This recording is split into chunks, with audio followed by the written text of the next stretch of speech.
Did you know that some estimates suggest a significant portion of internet traffic today is generated not by humans, but by bots? Not half, not a small minority, a large share. And if that's even partially true, it raises a question that feels uncomfortable the longer you sit with it. How much of the internet you experience every day is actually real? The dead internet theory tries to answer that question. And whether you believe it or not, the ideas behind it force you to look at the modern internet very differently. Because this isn't just a conspiracy about bots. It's a theory about how the internet may have quietly changed from something organic and human into something manufactured, optimized, and increasingly artificial. To understand it, you have to go back. Before algorithms. Before content farms. Before every platform was trying to keep you scrolling for as long as possible.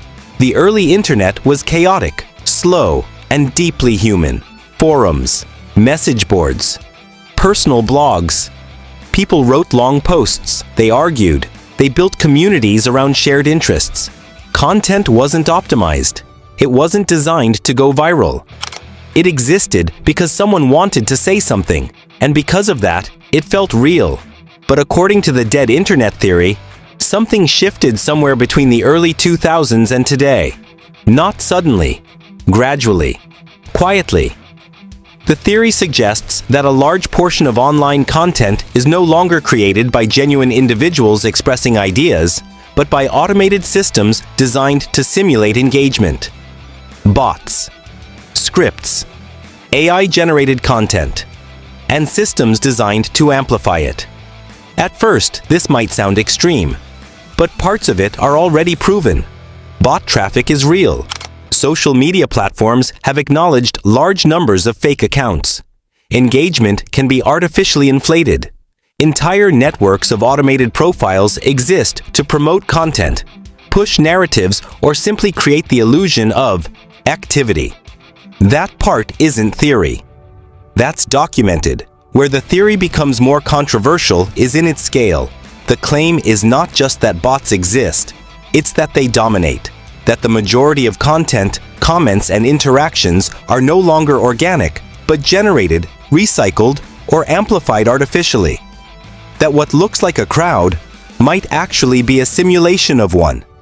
And if that were true, it would change how we interpret everything online. Because humans are influenced by perceived consensus. If something appears popular, we assume it has value. If many people seem to agree, we assume it's correct. But what happens if that consensus isn't real? If engagement is manufactured, then popularity becomes unreliable, and influence becomes something that can be engineered. This is where the theory overlaps with real-world systems. Modern platforms are built on algorithms. These algorithms prioritize engagement, not truth, not accuracy, not even originality. Engagement. Content that gets clicks, likes, comments, and shares is pushed further. Content that doesn't disappears. That creates a feedback loop. Creators optimize for engagement.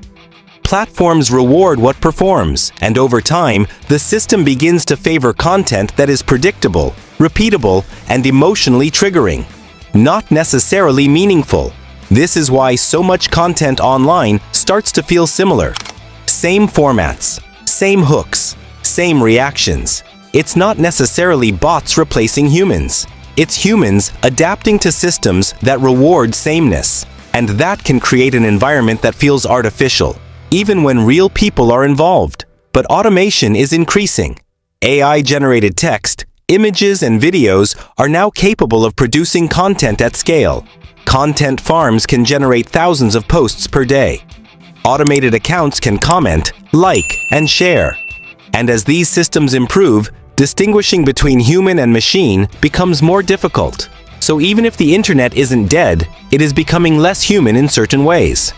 Less spontaneous, less unpredictable, more optimized, more controlled, and more filtered through systems that decide what you see. Another key part of the theory is the idea of visibility. Not everything online is equally visible. Search engines, recommendation systems, and social media feeds act as filters. They determine what content surfaces and what stays buried. That means even if millions of real people are creating content, you may only see a narrow slice of it. A slice shaped by algorithms, and those algorithms are designed with specific goals. Maximize engagement, increase time spent, drive interaction, not necessarily expose you to the full diversity of human thought. This creates the illusion that the internet is smaller than it actually is. More repetitive, more uniform, and sometimes less authentic. The dead internet theory takes that observation further.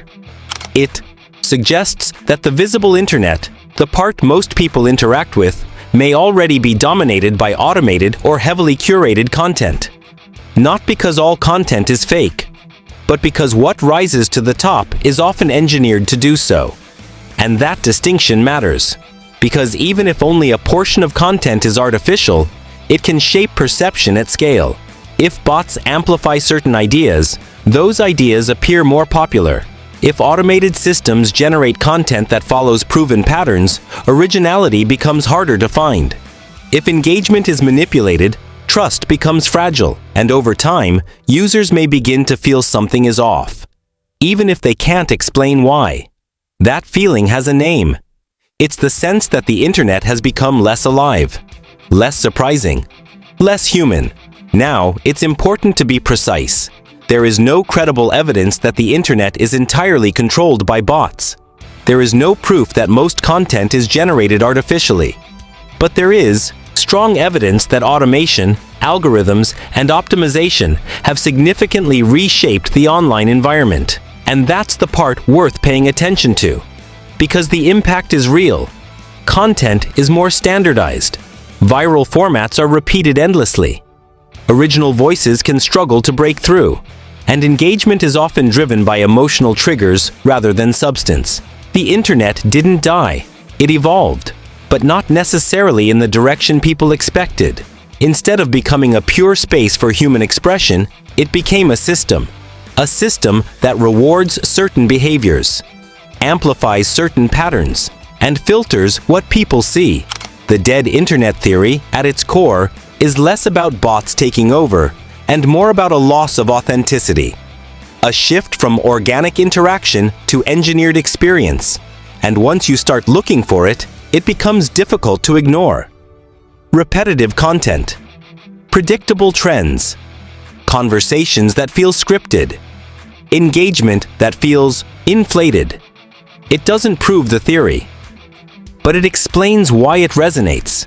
Because people don't just respond to facts, they respond to patterns, and something about the modern internet feels different, more efficient, more polished, and sometimes less real. So the real question isn't whether the internet is dead, it's whether it's still as human as it once was. And if the systems shaping it continue to evolve in the same direction, that question may become harder to answer. Because the internet you experience isn't just what exists, it's what you're shown. And that distinction might matter more than anything else.